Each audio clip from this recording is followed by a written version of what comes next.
Welcome in, ladies and gentlemen, into the Nexus Gaming Series. My name's Bahamut, and we have on the left-hand side our heroic division matchup team of Vendetta.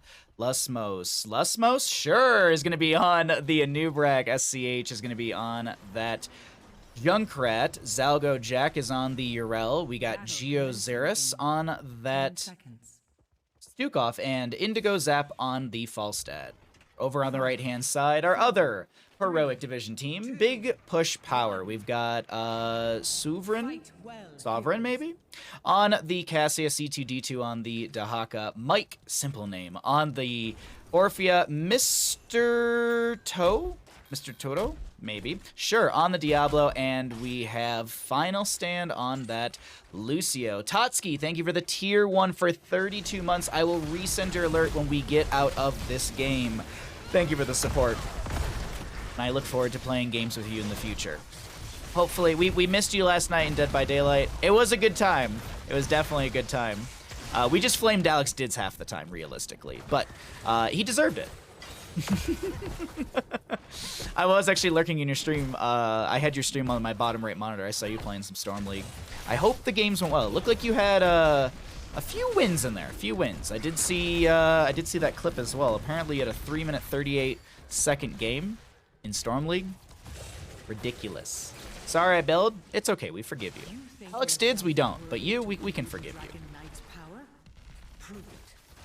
Alrighty, so let's get into our map here. We are going to be having some rotations between mid and bottom. Dahaka is going to be hanging out over here in the top lane. Zalgo Jack trying to put some pressure onto him, but this is not enough for C2D2 to worry. This is also going to be a tissue regeneration. Dahaka building up that essence as well as the regeneration value. We'll keep in mind the Cassia stacks as well, as she is going into that Thunderstroke at level 1, and we'll keep you up to date on the stacks. And of course, Falstad does have the Gathering Storm at level 1, which is going to be building up, and at 30 stacks you get the other buff from that, or I guess you get the reward, which is going to be another 15%. So when you hit 30 stacks, you jump to 30%. Looking over in the top lane, Zalgo Jack's looking to put pressure into C2D2, who's trying to get the channel. Falstad comes in, throws out the hammering a little bit later. First Blood does go down in the bottom lane. I thought we were going to see the gank into the Dahaka, but he's able to meander his way away from the enemy side, and Diablo in bottom lane is going to be your First Blood. But we move on, and we are looking at a nice concussion mine from Junkrat. He is going to set up the kill into Orphea, a counter kill. Actually, excuse me, a second kill for the side of Vendetta, getting that Orphea kill just as Diablo respawns. Well played so far from the side of Vendetta. A hero has abandoned the battle. A hero. We kind of broke even, but it was fun. Good. I'm glad. Having fun is the important part. Trying to think of, did we have any good Dead by Daylight moments last night? Oh, I played Killer. I played a Killer game, and I got someone who didn't run out. They kind of dids themselves, you know. They were trying to get a little trolly, and then they got blocked as they were trying to leave, so then I hooked them, and then they died. That one was actually really fun, but the fight breaks out in bottom lane with Anubrak getting an impale into the Diablo. Shadow Charge on, Overpower on Indigo Zap. I was waiting for there to be a Shadow Charge to follow up, but it wasn't utilized, and bottom lane continues to be held by the side of Big Push Power with Vendetta trying to make their way onto this point. Urel still controlling top lane as we have the Dahaka in mid, still doing some double soak. There's the combo onto the Anubrak. He's going to burrow into the enemy side, find a double stun. Cassia goes in for the Fen, taking a lot of damage. Falstad hammering, gets some big chunking damage in there, but not enough to get the kill. And we also do have that value of the avoidance from the Cassia to, well, avoid 30% of that incoming auto attack base damage. Diablo, Shadow Charge, Overpower, Fire Stomp, everything thrown onto the bug, but he is resilient. He's like a cockroach. He's unkillable, seemingly, as the mid lane is available for potential channel. Falstad moves into mid as the wave will crash into the gate. He'll probably get a free hammering into the wall. He's actually going to hold that for potential poke as Urel has control back over of the top lane. Siege camp on the right-hand side will be up and available, and this will be a grab quickly for the side of big push power. Who did you play? I played the Cannibal. I played Leatherface. Dids told me basically just only play him for killer. I actually enjoy playing him as the killer. I don't know why, but I enjoy playing him. So that's what I usually go with. Maybe we'll do like a killer stream one day or something. I don't know. Maybe around Halloween. Maybe around when we do our spooky games for Halloween or October. I was talking to Day in Foxington yesterday about doing Phasmophobia again during October because why not? It's probably been like 6 months since I played that game at least. Hammering out from the Falstead to poke into the wave. Objective phase still available. Dahaka Brushstocks into mid, and C2D2 is going to have first objective. Let's go ahead and cycle through the... Oh no, Yrel gets on the point quick enough. Wow, okay. I didn't think that she'd be able to make that rotation, but absolutely is able to jump over the wall with the Avenging Wrath and get to the point, and no first objective phase for either team just yet. Phasma had a big update today too? Hell yeah. I don't want to know anything about it. I want to go in blind as all hell. That's what I loved about playing I loved playing Phasmo. Everyone like read the patch notes, knew what was happening, and I was just like, don't tell me. I just want to shriek for like 2 hours straight. They added so much to the game. Hell yes. Hell yes. We shall plan. We also you and I gotta talk about doing one of those Dark Anthology games if you want to do the Little Hope. If you want to do Little Hope together. I do really want to replay that one. And there's another new one coming out that I wanted to try and twist Day's arm to play with me. Little Hope is very, very good. It's been almost a year since I played it. Actually, yeah, because it came out right around October, I think. I have to say, the studio, Supermassive Games, is doing a phenomenal job of getting out a horror game almost every year. Like, and a quality one, too. Either way, let's focus in on what's happening here. I actually want to look at the 10s because I didn't take a second to look at them. Oh, it's actually pretty standard across the board. The only thing is going to be that Lightning Breath for the Diablo. Going to slow enemy heroes, and that plays into the ball Lightning Eternal Feast a little bit better as well. So, liking that potential setup from Diablo. Top lane getting pushed in quite heavily by Zalgo, Jack, and C2D2 doing their best just to not lose out too much in the lane. Oh, the tongue drag. Not going to connect. I saw the angle from C2D2. I saw the attempt, but not going to work out. Keep in mind that C2D2 does have the Feeding Frenzy at level 7, but let's talk about that later. Eternal Feast from Orphea does come out. This is a Nubrak caught inside, does have to burrow away. Flailing Swipe, I thought it was actually going to get the last little bit of damage onto Diablo, but it's not going to be the case. Oh, Concussion Mine just forces Diablo into kind of an okay spot, and he'll be able just to Hearth out. Yeah, and I was like, is he mounting? It's taking a while to mount, but he's just going to be backing off. C2D2 has the top channel. The camp will be cleared out by the fort. Yrel doing a little bit of double soak, and the experience is pretty even, regardless of those 2 kills initially grabbed by the side of Vendetta. Did you play Until Dawn? Yes, that is the only Supermassive game that is single player, which is unfortunate.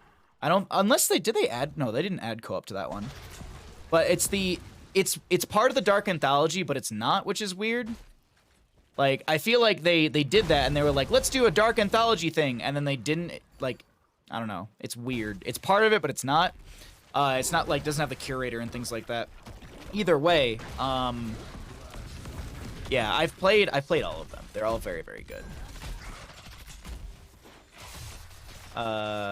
They made an announcement on Twitter today. Oh, about the Phasmo update? Nice.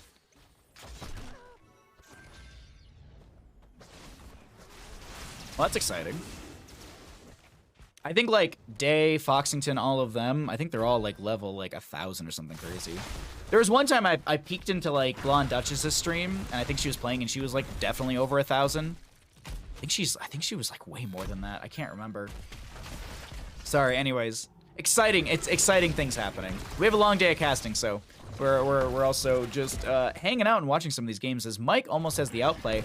I was wondering why C2D2, yeah, okay, so Yrel must have got the Righteous Hammer to interrupt that, because I don't think you can interrupt brush stock from Dahaka. I don't think there's a way to cancel it. I think once you start the animation, it goes. Mike goes for the channel and will connect onto it at his first objective, finally channeled by a team, and it is going to be over the side of Big Push Power.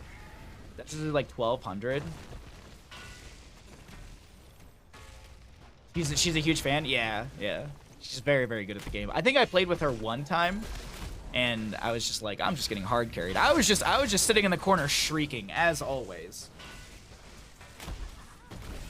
So the Dragonite will continue to wail its way through mid lane. Urel pushing up the Dahaka in top, but in bottom lane we have a bit of a fight, but no, it's actually just Siege Giants being forced into the fort front gate. Dragonite 1% tries to get the kick onto Zalgo Jack. That would have been a great kick. Maybe forcing Ardent Defender, but also got to keep in mind, you got this Divine Steed as well from the Urel, so she does have that insta-mountability, sure, and is able to just get away faster as the tongue drag from Dahaka does not connect. He did get that brush stock looking for the flank into the Stukov, but does not connect into him, and so we go back into laning and camp priorities. Also, for some weird reason, Until Dawn is only on PlayStation. It's a PlayStation exclusive game, which I thought was weird. But either way, they do have like the new Dark Anthology games. Like, they put like so much into it. Like, there's like a 3D environment factor, so you can like move around more. There's more exploratory factors to it. Seems exciting. Seems really exciting. Chase on to the Nubrak, but he has to burrow charge away, and he's out of there without much problem. Lucio with the amp it up, and the camp to be grabbed in bottom lane as we look over in top. Falstead pushing onto C2D2. He decides to stay up here. Righteous Hammer from Urel. Does she? No, it's not level 16 yet. I was wondering if she had Templar's Verdict for the armor reduction, but Zalgo Jack and Falstead Indigo Zap are going to clear out the wave very easily, and Urel just forcing C2D2 back. Junkrat hearthing all the way, but I think it's just to make a quicker rotation into bottom lane. He has the Steel Trap build with the Shattering Teeth, the Big as well as the God of Trap Them All. But what is the Junkrat going to go at level 16? It's going to go for that Endless Nade. Big thing to note for the Dahaka with that Feeding Frenzy does have the elongated tongue. Drag range is now increased by 20%. Also keep in mind there's a passive on Feeding Frenzy. You increase the drag duration by 0.5 seconds. Urel, Falstad, the camp are going to be able to find the fort through top lane. Is the same to be said through bottom. Cocoon onto this onto Mike right now. Burrow charge, Impale, Rip Tire. Falstead comes in. High five from Lucio. Falstead gets the hammering, gets the chunk of damage into Lucio. Urel comes down as well with a Righteous Hammer. A lot of damage into Cassie as she's trying to back away. Diablo full souls. He tries to go for the Lightning Breath. No, he actually didn't. I thought he was going for Lightning Breath there, but no, it's on a 60-some second cooldown, so can't have been put on any sort of delay or reset, as there is going to be a Tunneling Claw, excuse me, a little burrow from Dahaka. No Tunneling Claws as he doesn't have that at level 16, but still a full hearth from vast majority. Actually, a pretty big reset. Falstead decides to stay down here. He could have reset for more mana. The nice thing about this hammering build is you deal a lot of damage. The issue is when you get to level 13, 16 with the Flow Rider and the Ares Gust. Now, the reason why I say it's an issue is because with those two talents, as long as you're playing this the proper way, which he is, you are going to eat through your mana bar, because while Tailwind is active, Falstead basic abilities recharge 100% faster. So you're throwing out Hammerings double the speed. You're throwing out a lot more Hammerings. As long as you're not being hit, because Tailwind resets when you're hit, when you take damage. But when you take the Ares Gust at level 16, reduce the activation time for Tailwind from 6 to 3 seconds, increase the movement speed bonus from 15 to 25, so you're nearing mount speed as Urel goes down in top lane. My apologies. I was looking at we're talking about talents, but you burn through your mana so much quicker because you also reset your Tailwind, which is going to benefit into level 13. I really like this build. Going for the Static Shield at level 4 as well, because you just get a little bit of just buff from that. Yes, you can go hammer gains, but I prefer hammer gains personally if you're going to be going into auto attack build, because the hammer gains play off of your autos, whereas the static shield I feel allows you just to be a little aggressive, and you can kind of sit on top of the enemy and sustain just a little bit with that, because you're mostly playing off of your spell power with this build rather than your auto attack damage. The auto attack damage is just sustained supplemental damage, or I guess sustained damage on top of the big hammering burst value that you expect and the lightning rod duration damage. Waiting for this Dahaka Brush Shock to come through. He's going to look for a tongue drag. He's not going to be able to make one happen. Ball Lightning connects onto a few enemy members, but doesn't find the kill. And this will just continue to be siege through the bottom lane. Nubrak trying to poke out at the enemy team. Dragonite through mid lane does end, and this is going to be a chomp from Orpheus. Silence from the Stukov. One more auto necessary, but Lucio comes in with the high five Eternal Feast from the Orphea. That is going to get 2-3 ticks, and it will expire. Riptire from Junkrat comes out, and I gotta say, final stand on this Lucio is having a phenomenal game, keeping so many members alive in clutch moments. Isolation onto the Dahaka, or excuse me, onto the Nubarak from Dahaka, and that is a kill into the bug finally. Zalgo Jack doesn't have Ardent Defender, gets the Steed, but it's going to be the Lucio auto attack damage to find the kill into that Urel. And actually, as we look at this, it's going to be a double kill for the Lucio. A double kill. Falstead's got 90 stacks on his level 1, and I don't know what happened right there. It must have been a cocoon from a Nubarak? No, because that's impossible. He's dead. Why was Stukov even there? Like, that's why I'm confused. I know there was a tongue drag, or a drag. Interesting, either way. Diablo goes in with this single target Hellgate. Falstad gets shredded right now. This bottom lane keep will be going down. A lot of damage being tanked by the Cassia, but she does have that armor from the avoidance. C2D2 just going to be tanking this now, and it looks like bottom lane keep does go down. Falstad Stukov dead for a few here, but the Junkrat gets picked off. There's going to be a Ball Lightning as Lucio goes down. 1 for 3 overall as the Cocoon does expire, helped out by the Diablo. Alrighty.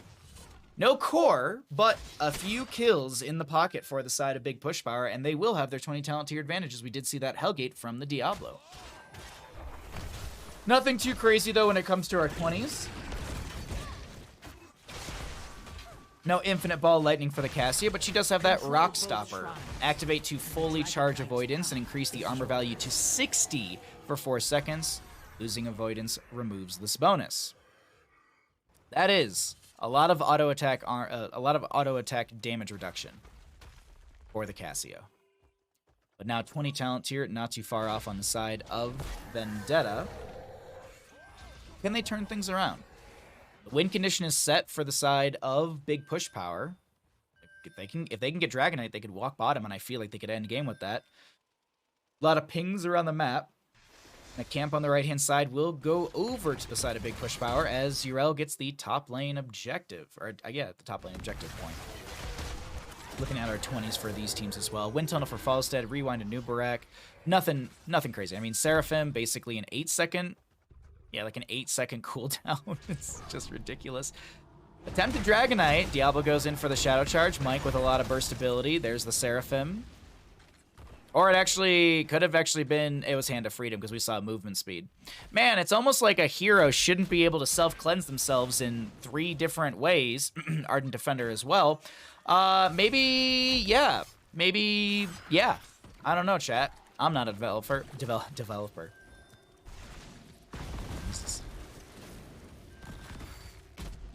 Waiting to see. Okay, Lucio just pushes off through the bush. Urel goes to top lane. I believe that is scouted out. Yeah, they can see... Well, they can see that the top lane's going over to somebody, so they're going to chase in the bottom lane right now on the side of Big Push Power. Nubrak not connecting with the Burrow Charge. Dahaka hanging out in mid to make sure that no one's able to get the Dragonite. But now, the map continues to stall out as we approach post-20 era of this game, where death timers are very, very long. A few kills could mean game over.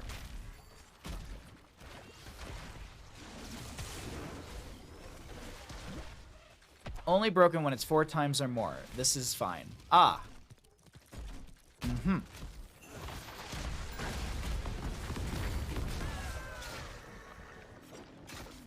I don't remember what the context of that was, honest to God. As always. 96 stacks on that Falstad, 75 on the self-cleanse. Thank you. Got you. Thank you. I guess that's fair. Since there's no fourth talent, then I guess it's okay. Hellgate used by the Diablo, but I believe that was a disengage tool. If anything, Dahaka comes in with the Burrow. There will be a wind tunnel from Falstad. Root on to the Lucio as the wind tunnel expires. We do have a full fight over this bottom lane. A lot of damage into the Anubrak. He uses the rewind to back away.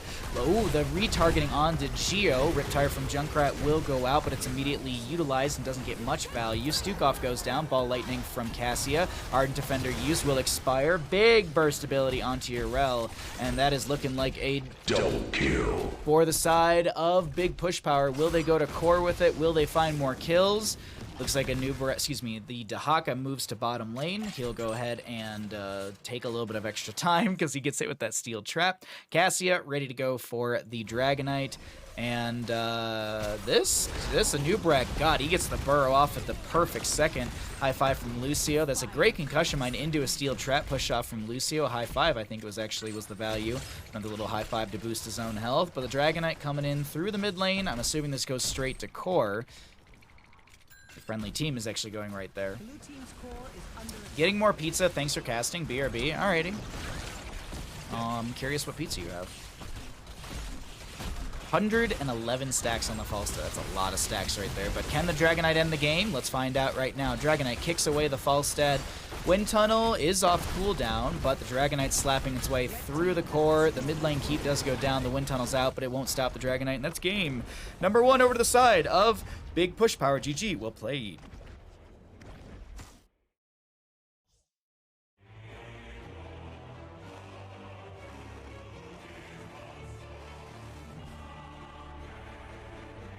Game 1.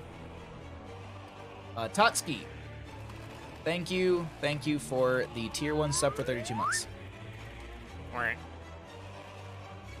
I will follow you to the end of the world. Subscribed. Woo woo poggers hype, let's go heck, here's Tatsuki feels good, 32 years, happy birthday, D. 32 years? But today's not your birthday, Totski. Hey CTD2, what's up? Did Dahaka play? Nice patience, I would say.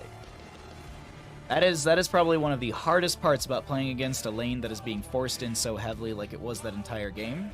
Urel pushed into you so hard, like that's just what I saw for the vast majority of the game. But you played your role right. You didn't overextend. You didn't try and like do some cheeky stuff. You did get a kill into Urel, I do believe.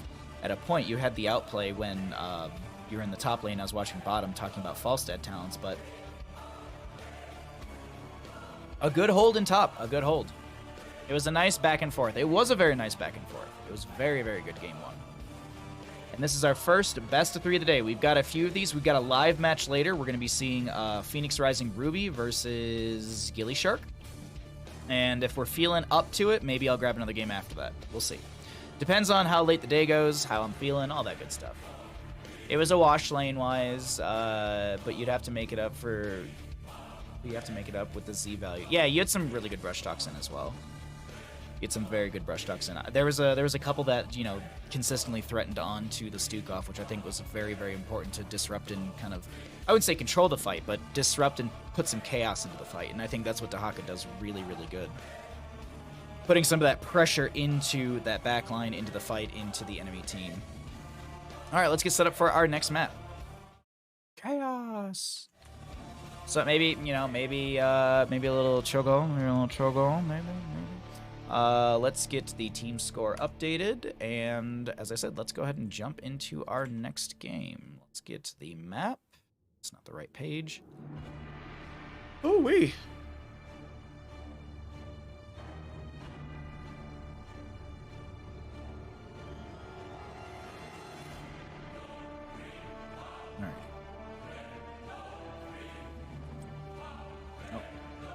This, that's good. Alrighty, everybody, let's go ahead and get on into our next map. We're going to be heading to Towers of Doom for map number 2. I'm going to push the button, and I will see you in Towers of Doom. See you soon.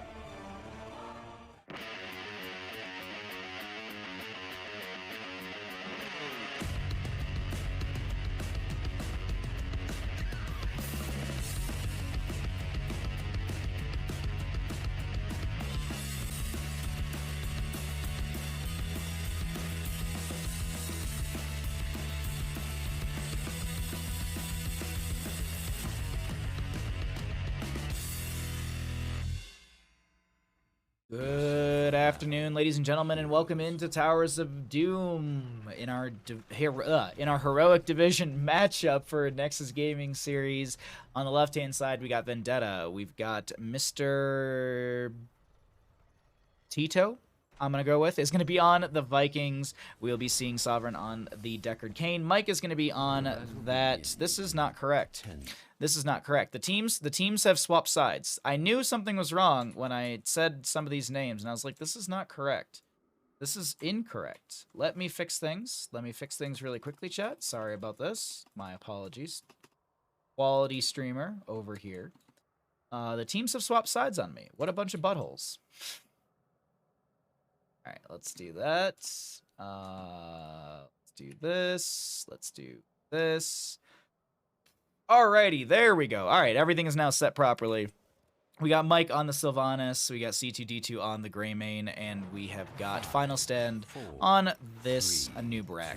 Over on the right, we have got the members of Vendetta. We are going to be seeing SCH on the Vala, Indigo Zap on the Hogger, Lusmos on the May, Geozaris on that Anduin, and Dahaka to be played by Zalgo Jack. Let's check out those level 1s and see what our engagements will look like as we have Vikings on Towers of Doom. This is going to be an uphill battle, I think, for the side of Vendetta.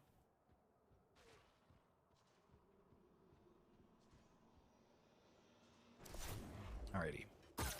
Slow start. I was expecting more explosiveness. I was expecting to see a big dive in the bottom lane, but no, it's just going to be Dahaka pushing up top, May pushing in through mid, and bottom lane actually getting forced in since there's only 3 members to defend this lane. This is kind of expected with a Viking composition. How will it actually play out? Well, that's what we're all here to see. As I move away from bottom lane, I do not catch the Nubrak overextending in bottom, and that is going to be first blood over to the side of Vendetta. Mike going to get stunned up against the loot stash from Indigo Zap, and nice little haunting wave out of there. It was getting a little risky for a second. Looking at our level 1s, Vikings have still not taken one. Curious as why. If they go into Viking bribery at level 1, quite a bit lost in that, so I'm expecting it not to be. Very odd to see Vikings not taking level 1 a minute and something seconds into this game. Oh no, we missed the Eric kill. Oh no, GG. Sorry, team. Sapper camps will be grabbed for bottom lane. We'll find out who's going to get the most value from this. Vala did go into multi-shot build, and a Nubrak will go down. That's going to be another kill into the bug. Seems like the defense in bottom lane is working out even better than before. They did have the towers to defend beforehand, but now with May, that value is really starting to come in. And 1, 2, 3 sappers make their way into this fort front gate in bottom lane. Indigo Zap looking just to put some pressure on the enemy side. C2D2 taking quite a bit of damage. Multi-shot out, and May, actually Vala finds that kill, stealing that away from May. But Vala, had the vast majority of the damage into the Greymane. And as we look at the consistent push through bottom lane, we also have Sylvanas trying to get some counter pressure into the minion wave with the Might of the Banshee Queen, possession at level 4, so she can be able to steal away 3 minions or a catapult with all 3 charges. The charge cooldown, or the charge per cooldown, is 12 seconds. Vikings, okay, they finally did pick a level 1. It's Spy Games for the Eric. I feel like they were playing Eric like he had Spy Games the entire time. I don't know what this game plan is. Okay, it's full Eric build. Okay. So they're literally doing Olaf and Balog are just solo laning, and then Eric is your range assassin sort of deal. He's the go to the objective phase, get it. He's also the go poke at Dahaka sort of dude as well. Just looking at this Viking right now. just to try and see what they're seeing. Oh, there's the tongue drag onto Eric as he tries to get the interrupt. Does he make it? No, he doesn't make it in time, and that won't be an interrupt. Decker Kane trying to get the channel in this center area. The loot stash does stall things out. A potion to be thrown out if necessary. Indigo looking for a Hog Wild in. Doesn't make it, but May with the snowball is going to be able to stall out this center area.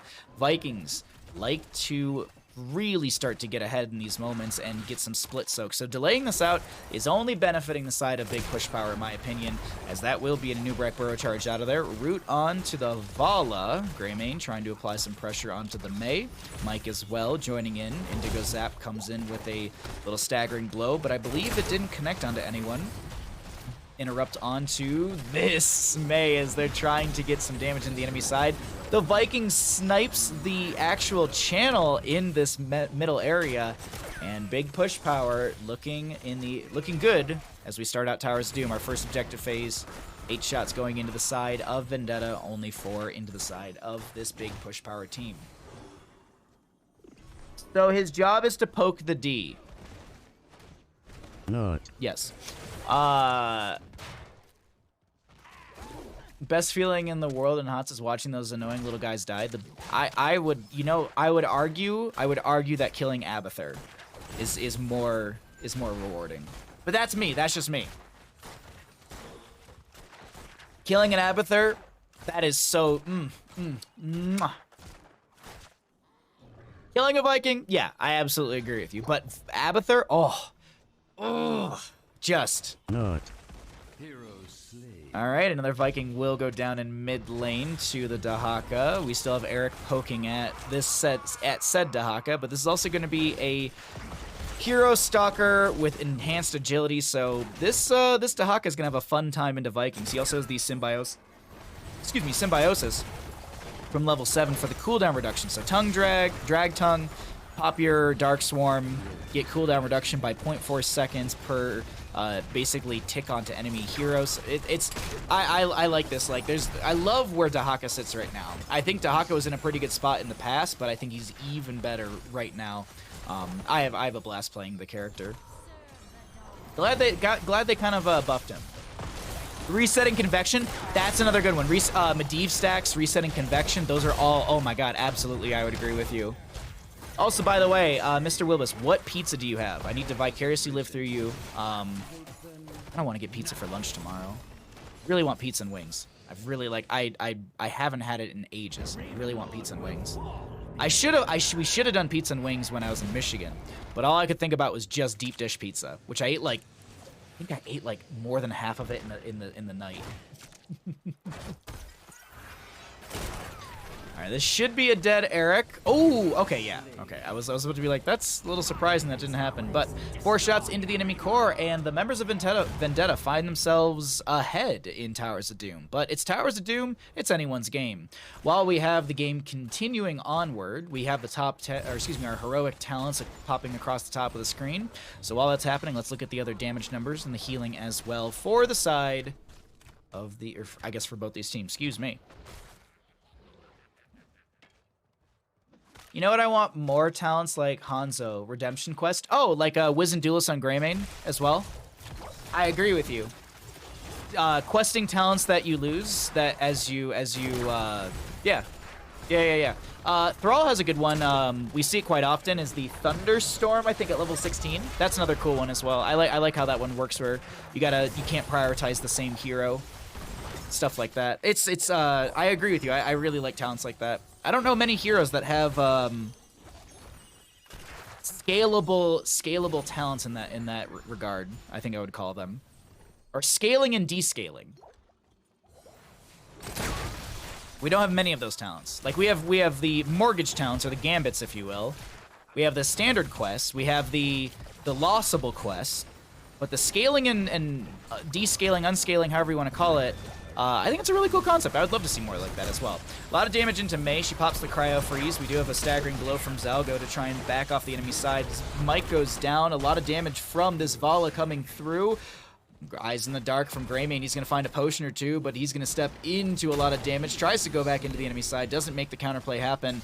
Tower shots are raining into Geo, needing to back off. Indigo Zap will be zoning back the enemy team with the help of this May, as we look at a double objective phase, Dahaka going to the top left side, some cheese being sprayed by our Vikings, which are going to stall things out. May goes to the right side, thinking, well, there's not going to be an Eric over here, and there absolutely is an Eric over here.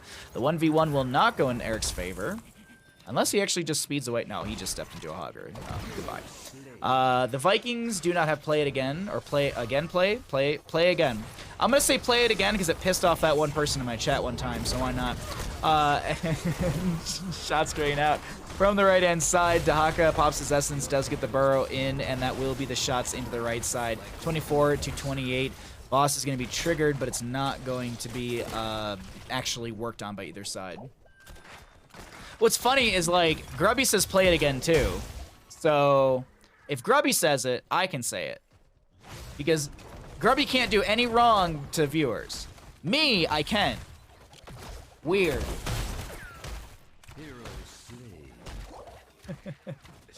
Keldazad, who can opt into insta-respawn or restart his quest. Yeah, Mr. Wilbus, I agree. And that one also gives you, passive. I think it gives you passive, forget what it gives you. It gives you passive something. I want to say it's healing off of spell damage. Yeah, healing, thank you, yeah. Yeah, I was like, I don't think it's spell power. I don't think he gets any more spell power buff. I mean,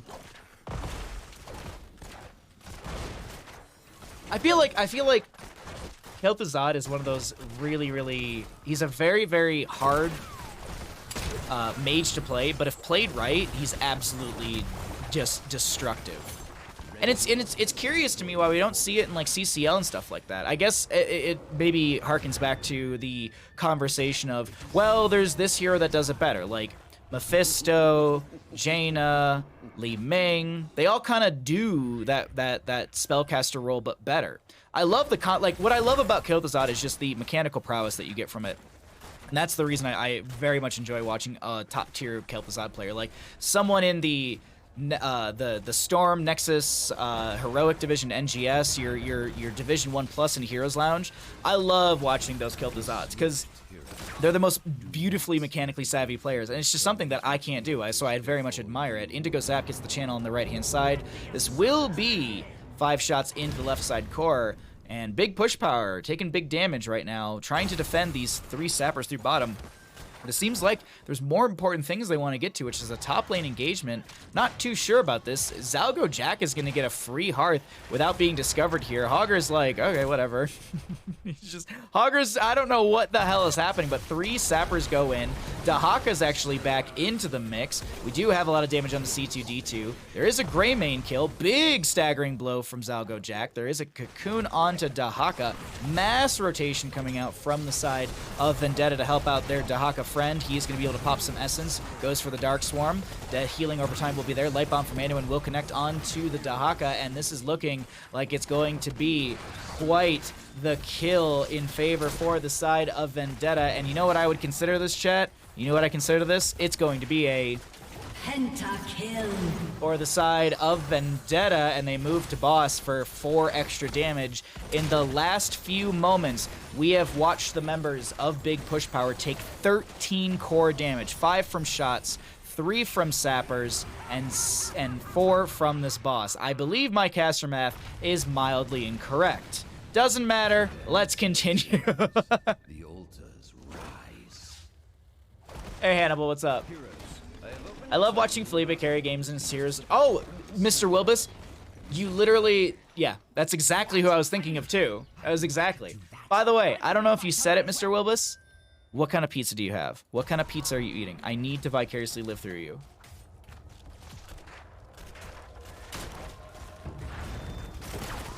I think it was more like they took 12 shots of damage. I'm not mistaken. 9, yeah. I think I did 4 and 4 and then 5. Good math, Chris. Geo taking some damage from this Eric, which I don't know. Okay, I don't know how that 1v1's gonna go. We will be seeing a Viking go down. Sylvanas actually gets the kill onto Vala bottom lane. My apologies for missing that. I thought we were gonna see a little bit more of a scuffle over this. Bottom lane is going to be retaken, but it doesn't matter. If this last objective is channeled, this is going to be GG's in favor for the side of for Vendetta, and they'll equalize in our best of 3 series. Geo getting pinged.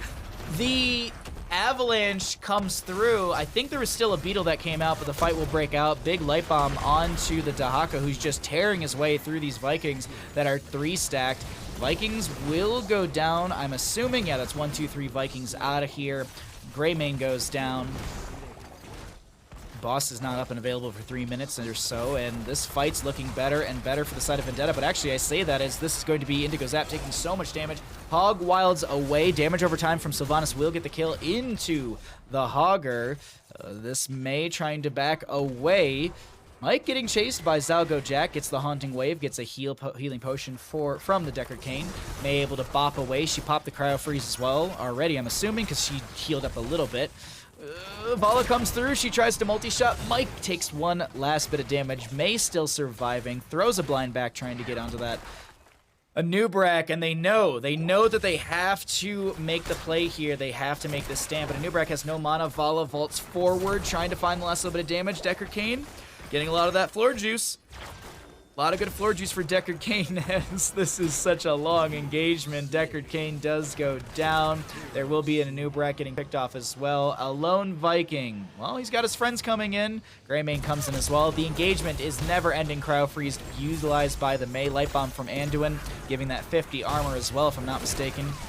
I believe it was, no, we don't even have 20s. I thought there was a speed boost, but it was Dahaka who got hit with it, who has the enhanced agility. That's where I was seeing the speed boost from. So I just assumed it was inner fire already, but no 20s, and there was a domination, so we have to push the Pentakill button, and we see game number 2 over to the side of Vendetta. We head to a map number 3 in our first best of 3. GG, well played.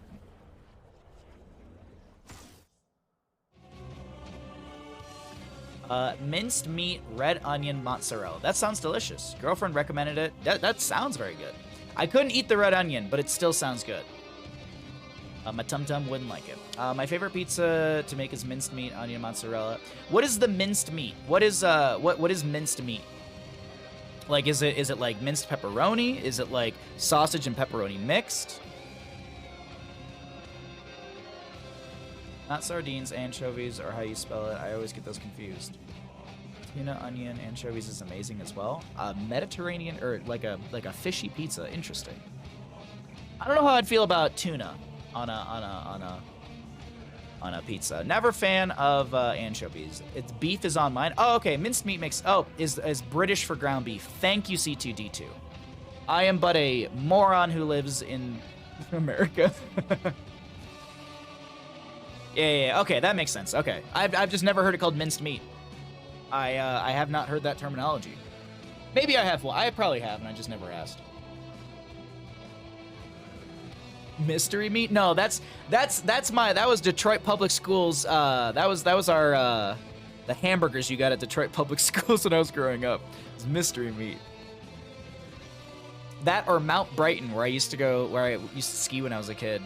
I always said that my favorite place to go skiing was Mount Brighton. And my parents were like, why? Do you like the train? I go, no. They have the best hamburgers. They taste just like salt. Like, it's just all salt. And they take them out of, like, I'm not exaggerating. They take them out of, like, a pan that, like, has, like, water or whatever in the beef, and then they press it under, like a steam sort of press thing. It was weird. It was weird. Bushmeat? Oh, no. Meatballs at IKEA? Are those actually mystery meat? Are those weird? Oh, I should probably show talent, sorry. I'm out here talking about meat, I'm all distracted. They're probably like 50% bread. That would make sense. That would make sense. But they're delicious. They're delicious. IKEA meatballs, they're so good. I knew someone who had a party, and they drove to IKEA just to get a shit ton of IKEA meatballs for the party. I'm not exaggerating. Did that. I think this was before the time when I think you could just go buy bags of it. I don't know. Was never a thing in my house. I was raised by immigrants that escaped communism in Romania. So I ate a lot of soup and a lot of sandwiches growing up. I still do that now. I mean, I gotta say, like one of my favorite easiest meals is soup and a sandwich, like a bowl of ramen and a grilled cheese, or like potato soup and like a tuna sandwich or something, or maybe like like beef shank soup and just toast, and then you eat like as you eat the beef shank, you can have a little bit of toast. Logan looks weird today. I don't know why. He got a dye job, just like me, grubby. I have migrated all my hair south to my face. It'll be back to normal tomorrow. How are you doing, Rude?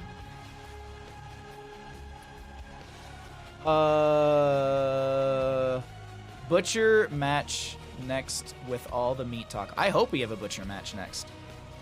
Speaking of next match, let's go ahead and get into our next map. Let's hope the players don't swap sides again. I'm looking at you, C2D2. You'd be surprised how much they sold in those. I worked for IKEA for 4 years. Oh, Desert. I'm not surprised at all. Like, I get it though. I get it. It is heartburn in a ball for me, but I get it. That shit's so good. Oh, that's the answer. Yes, yes, yes. I, Grubby, am taking a day to just do some community NGS games. Don't worry. All right, the players did not swap sides. That's always very good. I don't make the lobbies. I just work here. Unfortunately, there is no butcher in this game, but there are some other cool heroes. So let's go ahead and get on into map number 3. Let's find out who's going to win this best of 3 series. Thank you all for hanging out. Welcome to the stream. If you've never been here before, if you've stumbled into the stream, I hope you at least hit the follow button. If you'd like to support the stream further, if you'd like to use your Prime Gaming here, it's always encouraged. But thanks for supporting, thanks for hanging out, thanks for lurking, and I will see you in game number 3 in Volskaya Foundry.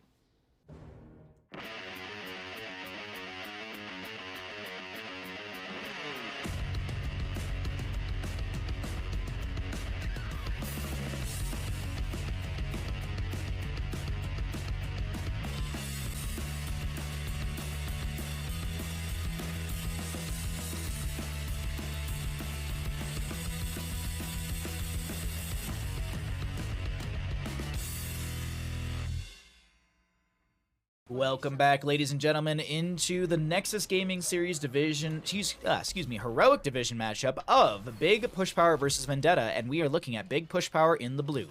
Mike on the Sylvanas. We're going to be seeing Mr. Tito. I'm just going with Mr. Tito, Mr. Toto, whatever, sure. No one's corrected me. On the Anubarak, Sovereign's going to be on that Hogger, CTD2 on the Greymane, and Final Stand on the Lucio. Over in the red, we have the members of Vendetta. Lesmos on the Lusmos, I can never say their name right. On the May, Zalgojak on the Deathwing, SCH on that Vala, Geozaris on the Whitemane, and we've got an Imperius played by Indigo Zap. Check out our level 1s and see what our first engagement will be looking like. Never had IKEA meatballs, but they look gross. As a Swede, I want my homemade ones. I also made homemade, Legonberry, I think is how you say it. Jam is better than the stuff you buy, since sugar is cheaper than berries. You make it way... Ah, okay, okay. They make it way too sweet. Got you, got you. Yeah, no, I can understand that. I can understand that. I'm sure, you know, it's a little more mass-produced, and I'm sure, you know, the homemade stuff's a lot better. I absolutely agree.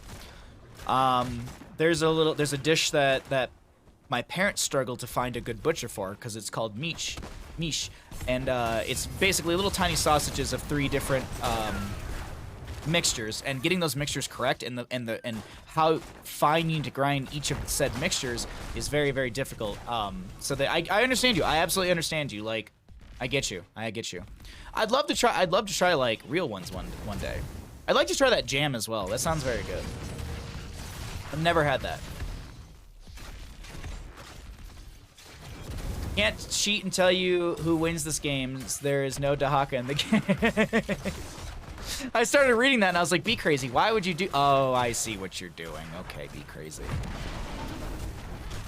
Yeah, I've never had that jam before. I've always wanted to try it. Maybe I have to try and like... I'll have to talk to my parents about it. Maybe they've made it before. This is a chase from Greymane trying to get a kill into Vala, but it's not working out. There's a little bit of a giggle beam from Geo to put some pressure onto C2D2, but it's not enough to get the kill. And the invade onto the camp doesn't really yield anything in favor for... Wait, did they actually steal that away, or was it instantaneously used? I think it was used.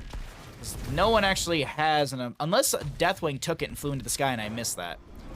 But I don't think that's the case. And it's not the case. Okay, so it must have been grabbed and used, or... Anyways. We stole it? Thank you. I was literally like, I know a Nubrak has this, but who used it? Which team used it? Okay, you stole and used it. Nice. Okay. Thank you. Much appreciated. Completely missed it because I was thinking about berries and jam. Or berries and meat.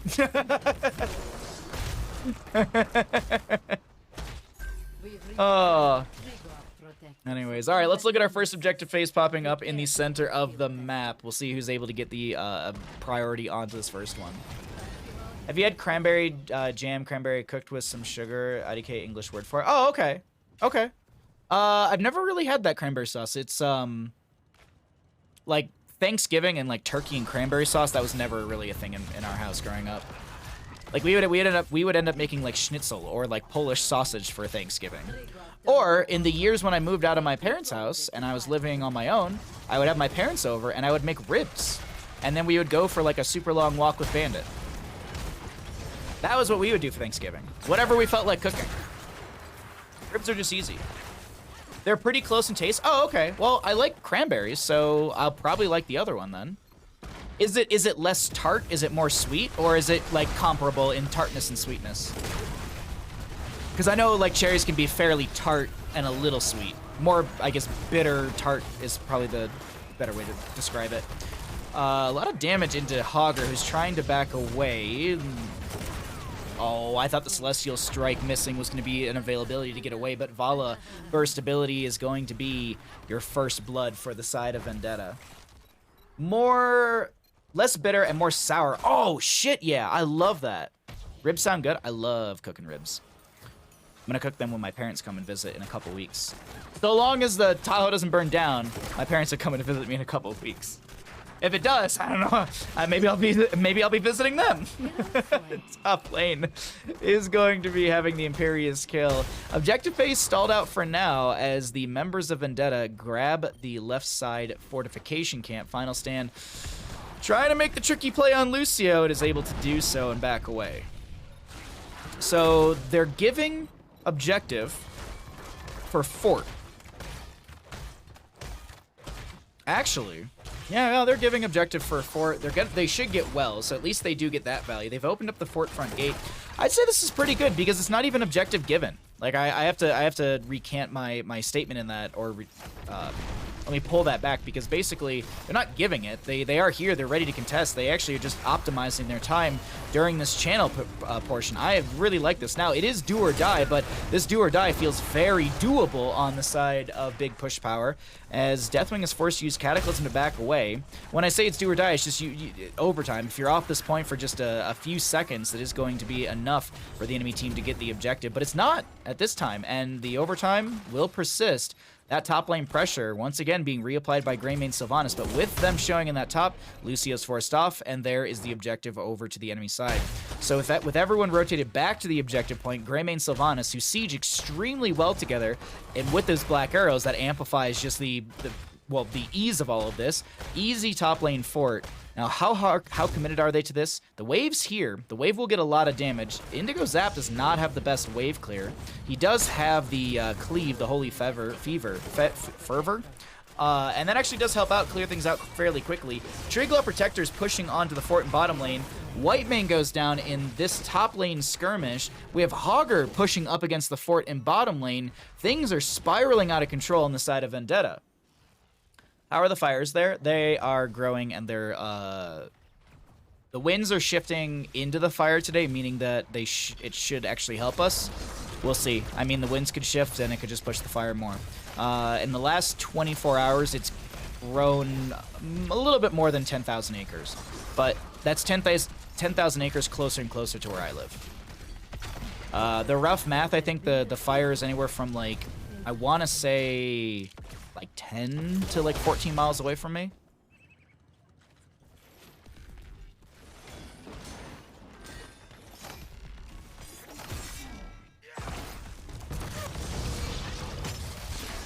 Super Sky Suplex going to be utilized by the Imperius. The Wrath of Vengeris almost... Actually, the Wrath of Vengeris sets up the kill, but still, Imperius does go down. Cataclysm Bellowing Roar from the Deathwing comes through.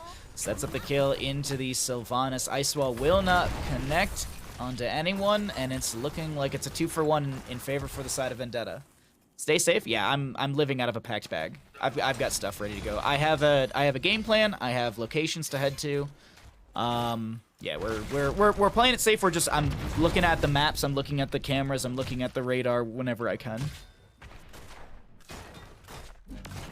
Oh.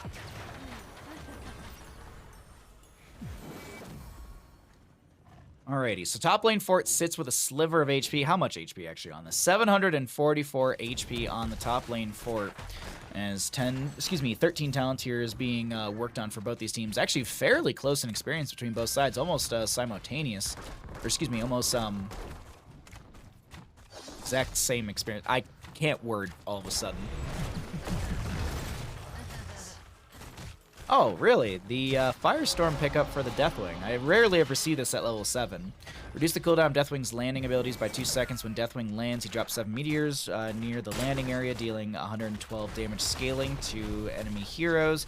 Heroes hit by meteors reduce the Dragonflight cooldown by 25 seconds. Meteors prioritize landing on heroes, otherwise they fall randomly in the area. Okay. Do not see that talent very often. It's a cool one. It's definitely cool, but don't see it often picked. Sometimes when it's like, I think it's the level 20, which is like the Arrival of God, I think is the name of the talent, where you basically get all of the level 7, so you get the Meteorite, which I cannot think of the name for apparently anymore. My brain just turned off right now. Skyfall.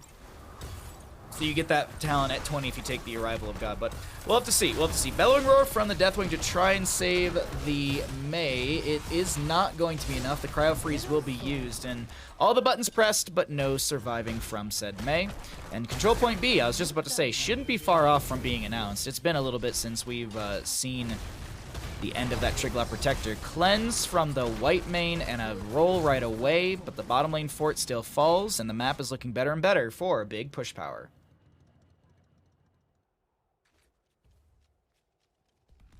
I'm back. Welcome back, Lone Wolf. We've all missed you. We've just been sitting here the entire time. Like, where are you? Power routed to the terminal. Control it, and you can pilot the protector. Okay. Deathwing could probably fly out of bottom and maybe work their way into top, or just land into top if necessary. Chunk of damage from the Grey Mane. I was waiting. I was like, is there a fight? There's a Bellowing Roar, which forces back a few enemy members. That is not Angelic Armament, excuse me. Wrath of Vengeris was attempted. I heard the swoosh, but I heard no actual connection. All right. After what seems like 2-ish minutes of just kind of... Oh, nope. Okay, apparently not still. I was like, someone's gonna go to top lane. Apparently no. Apparently in Volskaya Foundry, no one needs the Protector. I'm actually curious to see what the CCL players are gonna choose for the maps this upcoming season.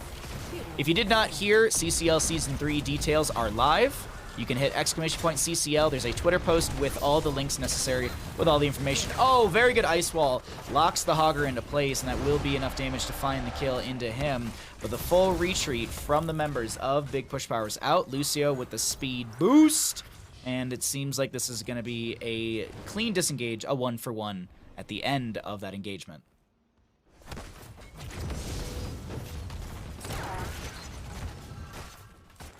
I think the map is fun. I think the map layout, I think, is good. I think the camps are cool. I think the rotation, I think all of that's cool. I think the objective phase is meh. Not the objective phase. I like the objective phase. I like that people have to come, fight, and there's conveyor belts. I love this. I really, really do. What I don't like is the actual Triglav Protector. It doesn't feel like winning the Dragonite. Like, you know when you win the Dragonite, you're like, I'm gonna get something done. Well, I say that and I'm like, you know, sometimes the Dragonite kind of is useless. I still feel like the Dragonite is still better, all right? I would rather have a Dragonite than a Triglav Protector. That's my 2 cents. Maybe it's because you have to take 2 people out of the battle. Maybe it's such a win more objective phase. Like, yeah, you can get some siege done, but you can really get some siege done if the enemy team's dead. If not, then they can kind of just burn through it, and you can't team fight with it. Like on Dragonshire, I feel like you can still team fight. The Dragonite doesn't team fight well, but you have the kick, which is targetable rather than a skill shot. And you only have 1 person out of the fight, so let's say it's just your Rexar. You still have some form of CC. It's not like you're taking Rexar and Lucio out of the fight in just this made-up situation, or you know, let's say it's this actual game. You're not taking like who are you gonna take out? Hogger, that's some good CC. Lucio, that's your healing. Anubrak, that's some good CC. Like just taking out one, like just losing Hogger, sure, a lot better. But losing Hogger and Anubrak, and then you have a Greymane Sylvanas Lucio, well, it feels like, well, now we're just gonna get squished. So maybe that's it. It just doesn't feel good. It doesn't feel very, like, once you win it, you're like, oh. I'm so sorry I forgot about you, Baha in chat. It's okay, Lone Wolf, we forgive you. We forgive you. You just owe chat subs, I guess. Sure, that'll be it. Stark, how you doing, bud? Good to see you. I had to walk my dog and ate in the moment, and then I realized about streaming. Oh, no worries at all, my friend. No worries. Just giving you a little hard time. Thanks as always for hanging out. I really do appreciate it. Thanks for lurking and stuff. Like, imagine giving the objective 30% more damage. Okay, the map is not bad. Yeah, exactly. Even the DK could be stronger early game, to be honest. See, I feel like winning the Dragonite early game, I like that it's not so punitive to the side that loses it. Because I feel like if the Dragonite, like, snowballed the game from the start, like, you grab it and you get at least, like, a guaranteed, like, front gate and, like, 50% of a fort, I feel like that'd be a rough go. I like how the Dragonite scales. I feel like it plays into that factor of Dragonshire where it's like, we can sit here and we can loop around the map for quite some time and, you know, we can get some kills, we can get some experience, but we're not so focused on, like, we gotta get the objective. We have to get it. Whereas, like, Cursed Hollow, like, you want to get that objective. You do not want to delay that out. Well, positioning has something to do with that, but there's always counterpoints to the small points I have to make. Regardless, I think we're all in agreement the Triglav Protector is it's a Reliant Robin, and we want more of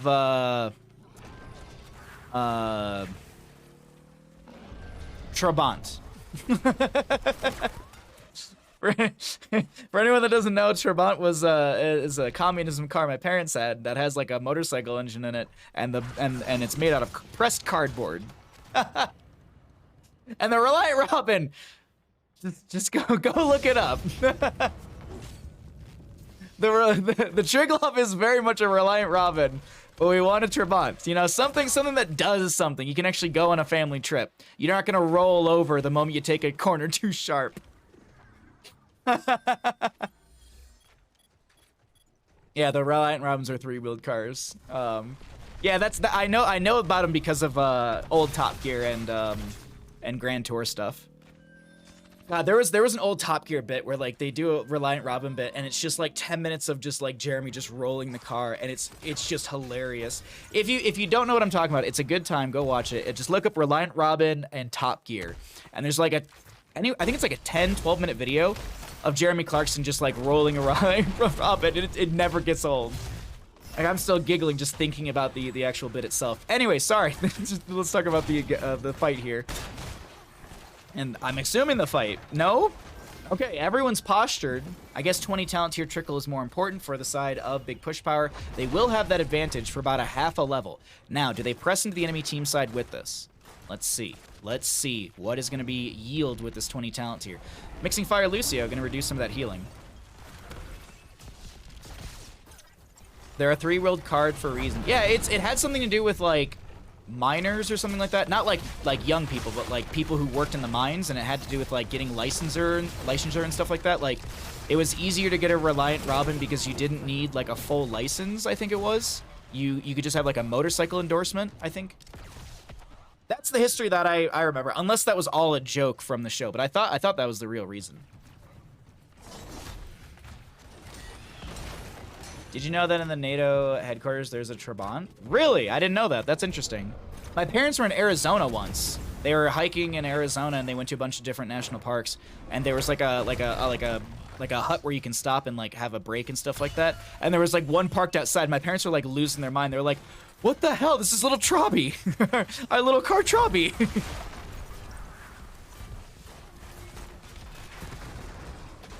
Trigger Protector is excellent at protecting the other team.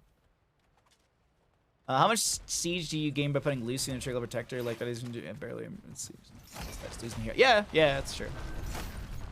Well, speaking of siege, C2D2 and Mike are just like, well, we don't care about the objective. We're gonna do the same thing we've done earlier, and get ourselves an opening to end the game. And I like this. I like this pressure. I rarely, if ever, see this playstyle, and I really like it. I don't think I've ever seen anyone kind of play around the objective like this, where since the objective has such a long, just delayed out timer, you can kind of play into it where you just siege into a lane and then jump to the objective. Now, this is not the case here for Control Point B.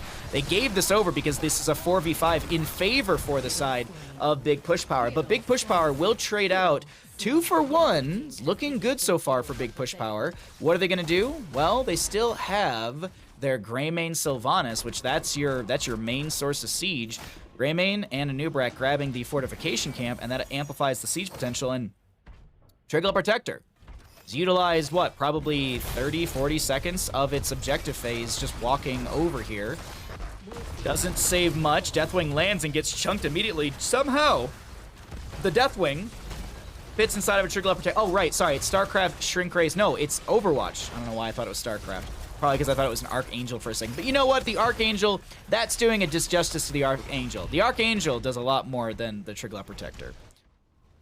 So in reality, StarCraft is better than Overwatch. I think we can all agree on that. 21 up on both sides, and it is still just going to be those couple kills we had. And the bottom lane keep still falls in favor for the side of Big Push Power.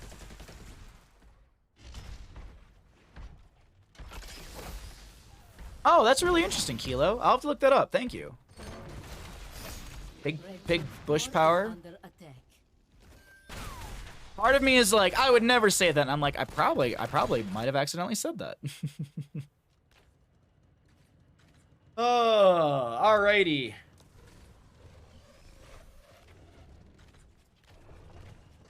So Triglav just kind of, and it's just kind of, they're walking it around. Neat. All right. So we hang out and we wait. I think one good team fight is all the side of Big Push Power needs to take the game, take the series.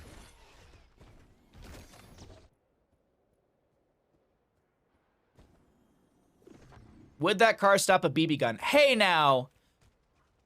Depending on how much, you know, it depends on how many times you cock the air rifle. Don't get all loot on me, chat. I'm using the proper terminology. Because those air rifles, you know, you can. I'm done with it. Okay, I'm done with it. I was trying to find a different word, and I kept just coming back to the same one. So I'm like, no, let's just not. I'm sure the vast majority of you know what an air rifle is, and you can basically pump it up, and you can make the bullet,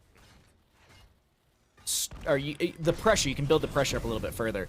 So maybe if you pump up the air rifle like 6 times rather than 5, maybe you can make it through the door. Depends how hard you pump it. Yeah, you know, I say these words and that doesn't sound good either. That really doesn't sound good either.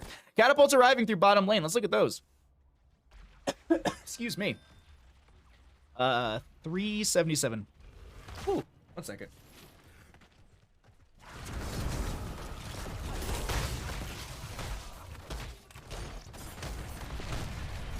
Sorry, my throat just like dried up immediately.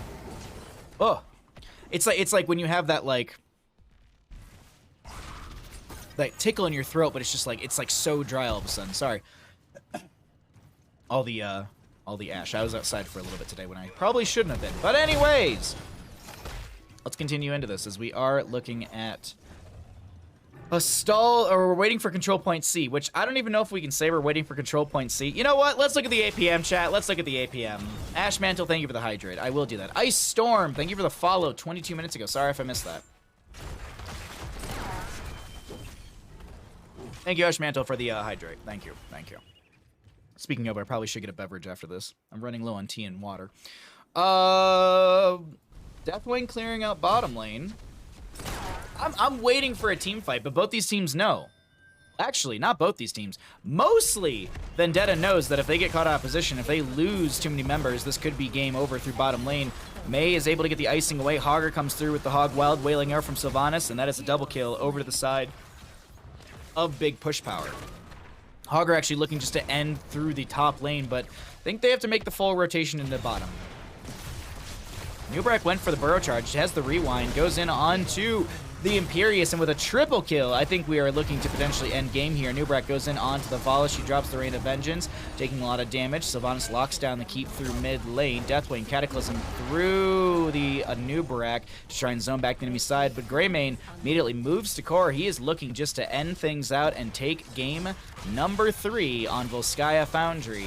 What I do have to say, if this is going to be the end, it was very well played from the side of Big Push Power. I like the way they split across the map. I'd love to see more teams do what they did on Volskaya Foundry, in that they're basically utilizing that uptime of the objective where there's really nothing to do but poke at the enemy team to get some free siege. And that worked out for them fairly well throughout this game. And they'll take map number 3. GG, well played. Big Push Power takes the first series 2-1.